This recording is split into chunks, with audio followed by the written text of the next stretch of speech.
welcome back to another video. My name is Jill and today I'm going to be doing the mid-year book freakout tag. So let's get started. I was tagged by my really good friend Jay from the Awkward Bookworm, and I will link her video down there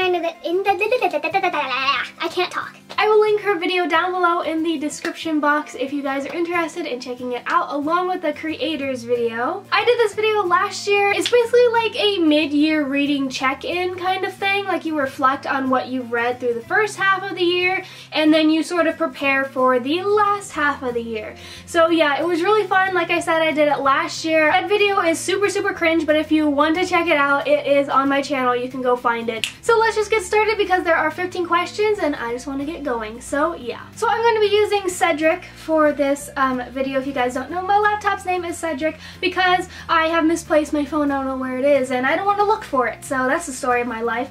Anyway, so the first question is the best book that you've read so far in 2017. I actually have two answers to this question because currently I have two books that are tied for my favorite book of the year, but for the sake of the questions in this tag, I'm only going to mention one of them, and then my next favorite I will mention right after. You'll see what I'm talking about. But for my favorite book of the year, this should come as to no surprise to anyone who has been watching me for any amount of time, and that is Strange a Dreamer by Laini Taylor. I love this book. I think this book is hands down the most gorgeous written book that I've ever read in my entire life. The characters are great. This is such a good book for readers. Like, I felt so identified in this book because it follows this librarian named Laszlo Strange, and I'm not going to tell you anything more other than that. I say that every single time I mention this book, but I believe it 100%. Go into this book not knowing anything other than that it is gorgeous and that it is a high fantasy book. This book made me laugh, it made me sob, it made me scream, it made me feel absolutely every single emotion, and if you haven't picked it up yet, if I haven't convinced you yet,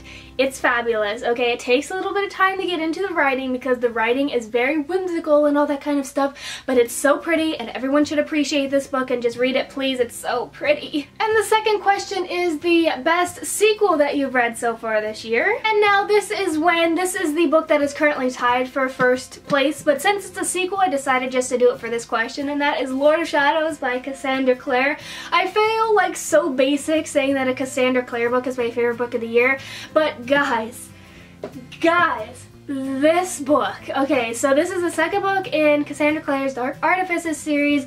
If you don't know, you have to read The Mortal Instruments and The Infernal Devices and the first book in this series before you can get to this book. I know it's a lot of books, but it's worth it to go through those other series so you can get to this one.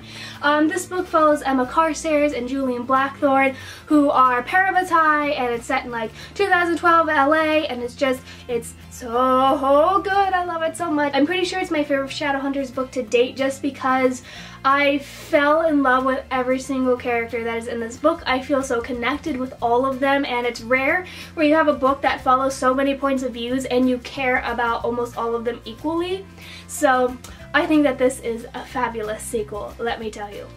Next up, I have a new release that you haven't read yet, but you want to. To be perfectly honest with you, there are so many new releases that I have, but I haven't read yet, so I honestly just like picked a book off of my shelves because, like I said, there's so many. But I decided to go with Eliza and Her Monsters by Francesca Zappia. I received this in one of my Owl Crate boxes, and I've never heard of it before my Owl Crate, but as soon as I got it, I heard so much hype around it. I know my friend Bree from Bree and Bookland really loved this book, and I'm excited. I know it's like a mixed media kind of book because it follows this girl named Eliza, and she writes an extremely popular web comic series, and I guess it also follows a guy who is like the web comics biggest like fan fiction guy, so he's like the biggest fan of this thing, but it's like anonymous, and so they meet in real life but they don't really know who they are, and I guess it's sort of a book about struggling with online identity and that kind of stuff. I have been meaning to get to it, but I haven't yet, but I will in August because it's one of my book club books. So number 4, I have the most anticipated release for the second half of the year.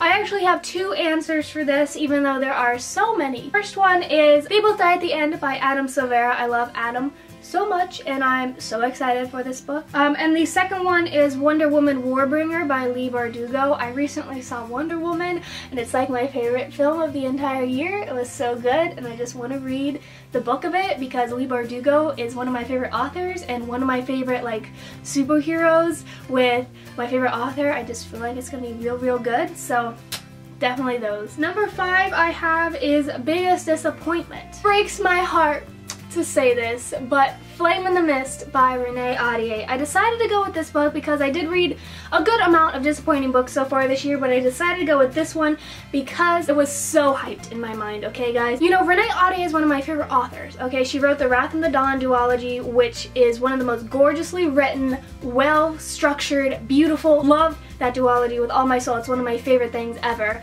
And this book was pitched as a Mulan retelling. Sorry, I'm getting text on my computer. This was pitched as a Mulan retelling, and I was so ready, but it is so not a Mulan retelling, and I think that's the reason why I didn't like it, is because it was pitched as that and it's not. First off, it's set in Japan. 2, it's just nothing like Mulan. It's not. The only thing that is similar is that the main character dresses up as a boy.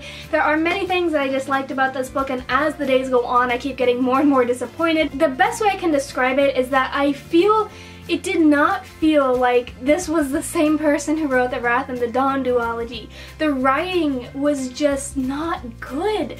It was just extremely choppy. It wasn't beautiful. It was war speech and like these grand like two-liners of this like of strong-willed people, but like it kept doing that from the beginning to the end. It was so repetitive. It was so like and I didn't care about any of the characters. There's like one thing that I was really all for this book, but it completely undid itself by the end of the book. Overall, I didn't like this book, and it breaks my heart. I don't understand like what happened because it had so much potential, but it's just was not good. Number 6 is Biggest Surprise. Now, I had a hard time picking this one out because I wasn't extremely surprised by any books so far this year. The one I ended up going with was the Tales from the Shadowhunter Academy by Cassandra Clare and friends, and I decided to go with this one because I've heard so many people talking about how great it was, and Christine said you have to read this book before Lady Midnight, and I was like, well, it can't be that good.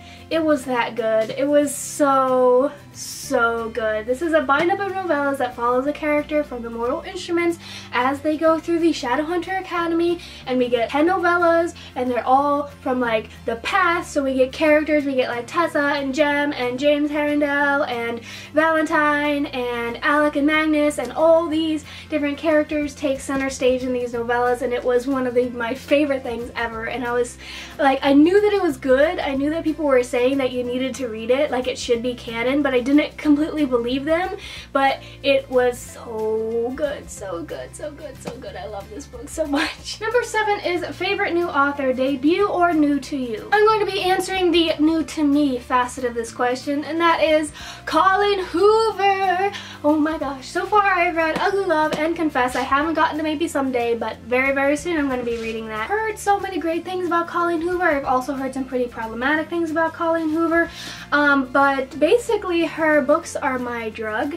When I start one, I cannot stop until I'm finished. Like, I will read it straight through in one sitting, and as soon as I'm done with her books, I just want more. I don't know what it is. I literally don't know what it is, but she's fantastic, and I love her books, and I cannot wait to read more of them. Number 8 is Newest Fictional Crush. Shall we do a running list? Percy, Rye, Laszlo, Rishi, Just, Owen, Nick, just to name a few. Number 9 is Newest Favorite Character. Now for this, any of the guys that I just mentioned, but I decided to go with, for my newest favorite character, anyone from the Darker Shade of Magic trilogy, as in like the main people, not the evil people, but I fell in love with those characters this year. Any one of them could fit this question. They're so adorable. I love Rye, Cal, and Lila, and Alucard, and Holland. I love them all, basically. Number 10 is a book that made you cry. I attempted to vary this question up a little bit, but I just couldn't, because when I think of crying in 2017, this is the book that I think of, and that is Ugly Love by Colleen Hoover.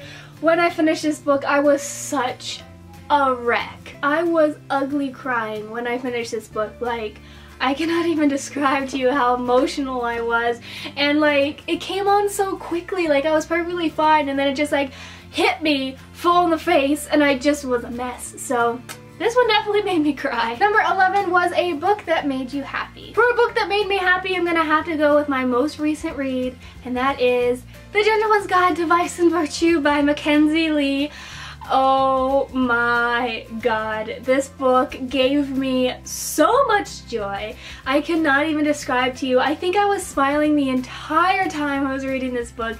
The humor in it is adorable. The entire storyline is adorable. I always pitch this book as Simon vs. the Homo sapiens agenda meets Pirates of the Caribbean set in the 1700s following a bisexual main character, and number 12 is the favorite book to film adaptation that you saw this year. Now for this I'm going to go with the Everything Everything movie, which, because there haven't really been a bunch of movie adaptations, at least ones that I've seen, but Everything Everything was pretty good. I had a few problems with it, but overall it was pretty dang cute. Number 13 is the favorite video that you've done so far this year. This was sort of hard for me. I have a lot of favorite videos that I've done.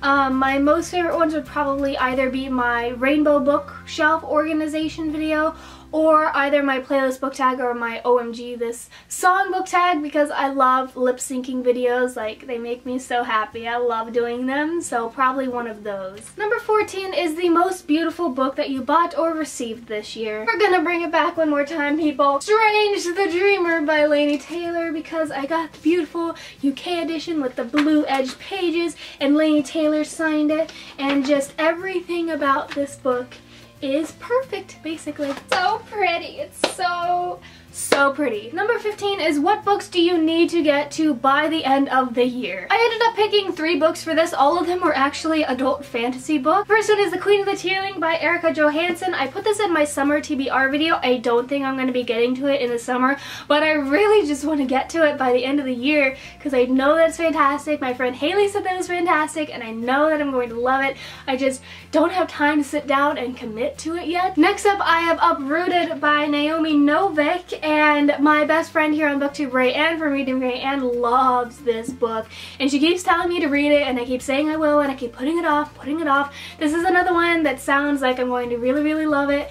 It's like takes place in like this woods. It's like very fairy tale-esque, and Rayanne said that it's sort of like a new adult kind of fairy tale kind of thing. I don't really know, but I know that's fantastic. I know it's fantasy, all my favorite things. And the last book I really want to get to is Vicious by V.E. Schwab. I'm hoping to finish all of V.E. Schwab's books by the end of this year because I just finished Shades of Magic trilogy and I adored it so much. This is her first novel. I guess it follows these 2 guys, and one's a hero, one's a villain, and I'm really bad at explaining things today, but I've heard is extremely like dark kind of, and I love V.E. Schwab and darkness basically. So yeah. Let's give it up for 3 extremely poor summaries that I just gave for these books. I'm so sorry. Anyway, so that's going to be it for the mid-year book freakout tag. I hope you guys enjoyed this video. Give this video a like if you enjoyed. Subscribe if you are new here, and please comment down below your most anticipated book for the second half of 2017. I would love to know because I have quite a list of most anticipated books, let me tell you. I'm not going to really tag anyone today just because it's sort of past mid-year, and I feel like everyone who's going to do it has already done it, so no one's gonna get tagged. But if you're watching this and you want to do it, go on right ahead. I have all my social media linked down below in the description box if you want to follow me on those platforms. So yeah, thanks again so much for watching, and I will see you guys later in another video. Bye bye bye.